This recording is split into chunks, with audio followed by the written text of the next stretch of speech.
Cette vidéo est la deuxième partie de celle-ci. Ici, nous disposons de 5 cylindres de 9,4 cm3 de volume en bois, PVC, aluminium, acier et laiton. L'acier est un alliage qui contient environ 98% de fer et donc peut être assimilé à du fer. Les tailles des 5 cylindres sont les mêmes, ils ont le même volume. Maintenant, nous allons comparer leur masse. Nous avons 5 balances, 6,4 g pour le bois, 15,1 g pour le PVC, 25,5 g pour l'aluminium, 73,5 g pour l'acier ou fer, 79,3 g pour le laiton. Ils n'ont donc pas la même masse alors qu'ils ont le même volume. Alors ici, je les ai rangés du plus léger au plus lourd. Et nous savons qu'à volume égal, celui qui est le plus lourd est le plus dense, celui qui est le plus léger est le moins dense. Et donc, ils sont rangés du moins dense au plus dense. Et maintenant, avec ces mêmes matériaux, j'aimerais qu'ils aient la même masse. Qu'est-ce qu'il va falloir changer? Je choisis de prendre le cylindre en aluminium comme référence. Il fait une masse de 25,5 g à peu près, à 0,1 g près. Et j'aimerais que tous les autres aient la même masse. Mon cylindre en bois qui faisait une masse de 6,4 g, il faut que je l'amène à 25,5 g. Alors vous voyez bien qu'est-ce qu'il faut faire? Eh bien, il faut prendre un volume plus grand. Voilà, celui-là, qui a un volume plus grand, va avoir plus de matière, une masse plus importante et on le vérifie, 25,2 g. Donc à 0,3 g près, c'est bon, on a la même masse.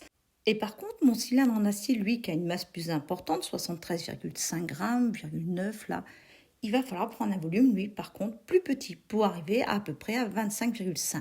Je résume avec les deux cylindres acier et bois. Sur la balance, vous voyez la nette différence. Et pour les amener à la même masse de 25,5 g, il faut un morceau en acier plus petit et un morceau en bois plus grand. Et vous voyez, ils ont à peu près la même masse. Mais pour cela, il fallait changer leur volume. Et pour le laiton, comme il était plus lourd, il va falloir encore diminuer plus le volume que pour l'acier. On va avoir un cylindre plus petit que celui d'acier. Et regardez, on est à 25,6 g. Et le PVC qui était plus léger que le cylindre en aluminium pour le même volume, il va falloir par contre avoir un volume là plus grand pour arriver aux 25,5 g. Regardez celui-ci, il est plus volumineux, 25,6 g, donc à 0,1 g près, c'est bon. Et voici nos 5 cylindres de même masse, mais avec des volumes différents. On les remet tous rapidement sur la balance. Comme ils ont les mêmes masses, celui qui a le volume le plus grand est le moins dense, celui qui a le volume le plus petit est le plus dense, donc du moins dense au plus dense. Avec la balance à plateau, j'ai mis le moins dense à gauche et on voit successivement que pour avoir la même masse, l'équilibre, même si je dois ajouter des décigrammes comme vous voyez ici pour avoir l'équilibre complet, eh bien le volume est de plus en plus petit. Et inversement, si le cylindre en acier avait un volume aussi grand que celui en bois, eh bien sa masse serait beaucoup plus grande que 25,5 g.